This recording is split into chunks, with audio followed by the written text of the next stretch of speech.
Hello everyone, ভিডঙ্ক.com ওয়েবসাইটে তোমাদের সবাইকে স্বাগত জানাই। আমি সৌরভ দে, তোমাদের ম্যাথ টিউটর। এখানে তোমাদের সঙ্গে যে প্রশ্নটি নিয়ে আলোচনা করব, দেখো আমাদের এখানে একটি বহুপদী সংখ্যামালা দেওয়া আছে ax⁴ plus 2x³ minus 3x² plus bx minus 4।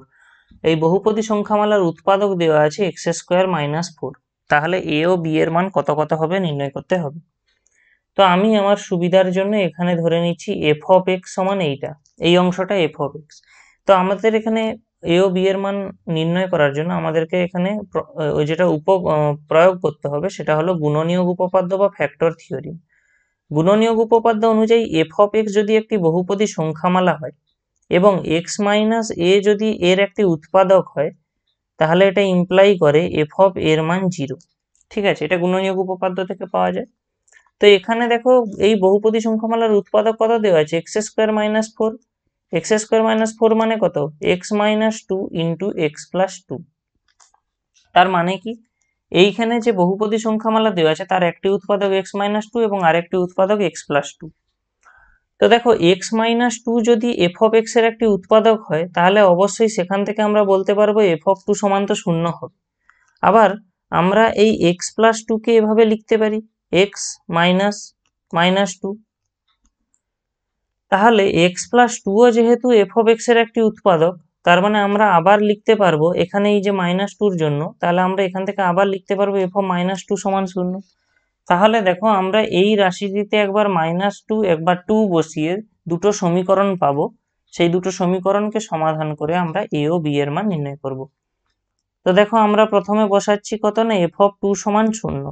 তাহলে f অফ 2 সমান 0 মানে কত, এখানে x এর জায়গাগুলো 2 বসে যাচ্ছে, অর্থাৎ a into 2⁴ plus 2 into 2³ minus 3 into 2² plus b into 2 minus 4 equal to 0। ঠিক আছে, তাহলে আমরা এখান থেকে কি পাচ্ছি দেখো,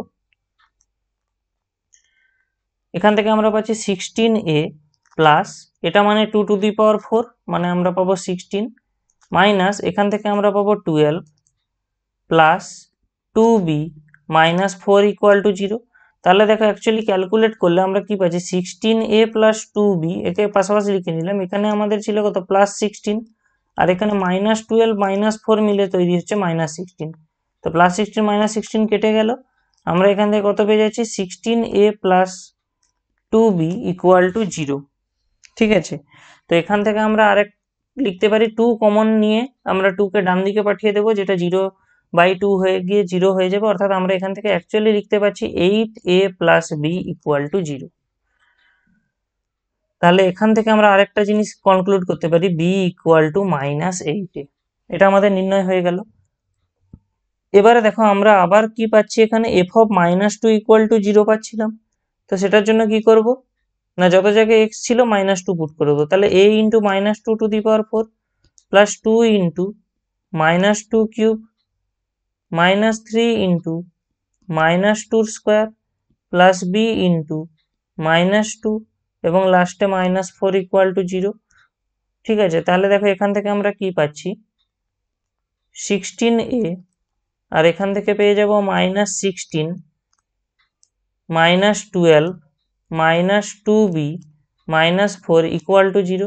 তাহলে এখান থেকে আমরা কত পাচ্ছি দেখো, 16a মাইনাস 2b মাইনাস, দেখো এখানে ছিল মাইনাস 16 মাইনাস 12 মাইনাস 4, টোটালটা ক্যালকুলেট করলে আমরা পেয়ে যাব কত, মাইনাস 32। এটা ইকুয়াল টু 0। এবার একটা জিনিস লক্ষ্য করো, আমাদের অলরেডি b এর মান আমরা নির্ণয় করে রেখেছি কত, মাইনাস 8-এ, সেটা আমরা এখানে বসিয়ে দিচ্ছি। তাহলে আমরা কত পেয়ে যাবো এখান থেকে, 16a প্লাস 16a। অ্যাকচুয়ালি এখানে মাইনাস 8-এ ছিল, সেটার একটা মাইনাস ছিল, আর এখানে এই মাইনাস 8-এর মাইনাস ছিল, আর এখানে মাইনাস 2b-র মাইনাস ছিল, দুটো মিলে প্লাস হয়ে গেল। তাহলে 16a plus 16a equal to আমরা কত পেয়ে যাচ্ছি এখানে, 32। তাহলে আমরা এখান থেকে কত পেয়ে যাচ্ছি দেখো, 32a ইকুয়াল টু 32, অর্থাৎ এর মান আমরা পাচ্ছি 1। এবারে দেখো এর মান 1 পেয়ে যাচ্ছি, তাহলে b এর মান তো সহজেই নির্ণয় করে নিতে পারবো, কারণ b এর মান ছিল কত, মাইনাস 8-এ। তাহলে সেখান থেকে আমরা পাচ্ছি কত, b এর মান মাইনাস 8। তো আমাদের এখানে a ও b এর মান নির্ণয় করতে বলা ছিল, মানগুলো নির্ণয় হয়ে গেল। ভিডঙ্ক.কম ওয়েবসাইটে ম্যাথটি দেখার জন্য অসংখ্য ধন্যবাদ জানাই। এরকমই নানা প্রশ্ন ও তাদের সমাধানের জন্য তোমরা আমাদের ওয়েবসাইটটি ভিজিট করো।